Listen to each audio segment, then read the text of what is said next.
ಜಾರಕಿಹೊಳಿಯವರ ಬಾಲಚಂದ್ರ ಜಾರಕಿಹೊಳಿಯವರ ಸವಾಲಿಗೆ ಉತ್ತರ ಕೊಟ್ಟಿದ್ದಾರೆ. ರಾಜಕೀಯ ನಿಂತ ನೀರಲ್ಲ, ಹರಿಯುವ ನೀರು ಅಂತೇಳಿ.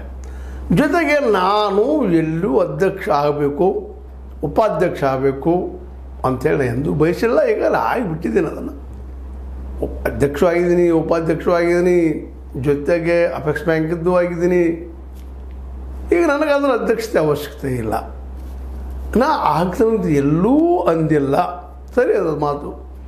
ಹಾಗಾದರೆ ಬಾಲಚಂದ್ರ ಜಾರಕಿಹೊಳಿಯವರು ಹಾಗೆ ಹೇಳಿಲ್ಲ ಅವರು ಅಧ್ಯಕ್ಷರಾದ್ರೆ ಅಂತೇಳಿ.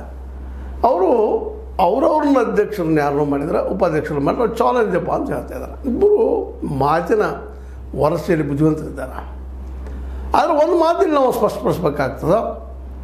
ಎಷ್ಟು ಕಾನ್ಫಿಡೆನ್ಸ್ ಆಗಿ ಬಾಲಚಂದ್ರ ಜಾರಕಿಹೊಳಿ ನಮ್ಮದೇ ಆಗ್ತದೆ ಅಧ್ಯಕ್ಷ ಮತ್ತು ಉಪಾಧ್ಯಕ್ಷ ಸ್ಥಾನದ ಕ್ಯಾಂಡಿಡೇಟ್ಗಳನ್ನಂಥ ಮಾತುಗಳನ್ನ ಹೇಳಿರೋದನ್ನು ನೋಡಿದಾಗ, ಆಯ್ತಪ್ಪ ಇಲ್ಲಿ ಇವರು ವಿರೋಧ ಪಕ್ಷದಲ್ಲಿ ಇರ್ತಾರೆ ಸೌದಿ ಮತ್ತು ಕತ್ತಿಯವರು ಅನ್ನುವಂಥ ಒಂದು ವಾತಾವರಣ ನಿರ್ಮಾಣ ಆಗಿತ್ತು. ಆದರೆ ಇವತ್ತು ನೋಡ್ರಿ, ಅದು ಹೇಳ ರಾಜಕೀಯ ನಿಂತ ನೀರಲ್ಲ, ಅದನ್ನು ನಾವು ಚಲಿಸ್ತಾ ಇದ್ದ ಮತ್ತಿನ್ನೂ ಬೇಕಾದಾಗ್ಬೋದು ಆ ಸಂದರ್ಭಕ್ಕೆ.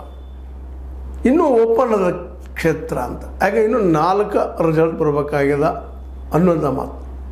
ಅದಕ್ಕೆ ನಾವು ಅನ್ಬೋದು 4ರಲ್ಲಿ ಈಗಾಗಲೇ ಒಂದು ನಿಪ್ಪಾಣಿ ಕೈ ಬಿಟ್ಟು ಹೋಗ್ಯದ, ಉಳಿದ 3ರಲ್ಲಿ ನೀವೇನು ಮಾಡ್ಲಿಕ್ಕೆ ಸಾಧ್ಯದ ಅಂತೇಳಿ. ಯಾಕಂದ್ರೆ ನಿಪ್ಪಾಣಿಯಲ್ಲಿ ಜೊಲ್ಲೆಯವರು ಆಯ್ಕೆ ಆಗ್ತಾರೆ ಅನ್ನೋದು ಒಂದು ಸ್ವಲ್ಪ ಖಚಿತ ಆಗ್ಯದ. ಇನ್ನೂ ರಿಸಲ್ಟ್ ಬಂದಿಲ್ಲ ಮತ್ತು ಬೇರೆ ಅದು ಹೆಚ್ಚು ಖಚಿತ. ಅವ್ರು ಮಾತಾಡ್ತಾ ಇದ್ದಾರೆ. ಈಗಾಗಲೇ ಗುಲಾಬ್ ಹಚ್ಕೊಂಡು ಹೇಳ್ತಾ ಇದ್ದಾರೆ, ಘೋಷಣೆ ಆಗದೇ ಇದ್ದರು. ಮೊದಲು ಹೆಚ್ಚು ಬಂದಿದೆ ಅಂತ ಅವರು ಒಂದು ನಂಬಿಕೆ. ಅದು ಎಷ್ಟು ಸರಿ ಎಷ್ಟು ಗೊತ್ತಿಲ್ಲ. ರಿಸಲ್ಟ್ ಬಂದಾಗ ಗೊತ್ತಾಗೋದು, ಅದು ಘೋಷಣೆ ಆದಾಗ ಗೊತ್ತಾಗುವಂಥದ್ದು.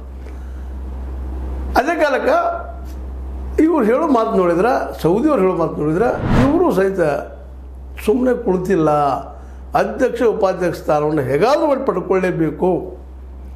ಮತ್ತು ಈಗಾಗಲೇ ಕತ್ತಿಯವರು ಹಲವು ಸಲ ಹೇಳಿದ್ದಾರೆ, ಹಲವು ಸಲ ಮಾತಾಡಿದ್ದಾರೆ. ಇಲ್ಲ, ಈ ಸಂಸ್ಥೆಯನ್ನೊಬ್ಬರು ಯಾರೋ ಕೈಯಲ್ಲಿ ಕೊಡೋದು ಬೇಕಾಗಿಲ್ಲ, ದಿವಾಳಿ ಎದ್ದು ಹೋಗ್ತಂತ ತಮಗೆ ಅನಿಸಿದ ಮಾತುಗಳನ್ನ ತಾವಷ್ಟ ಪ್ರಾಮಾಣಿಕರು, ಉಳಿದವರ ಪ್ರಾಮಾಣಿಕರು ಅನ್ನೋ ರೀತಿ ಇರ್ಬೋದು, ಮತ್ತೇನೂ ಇರ್ಬೋದು.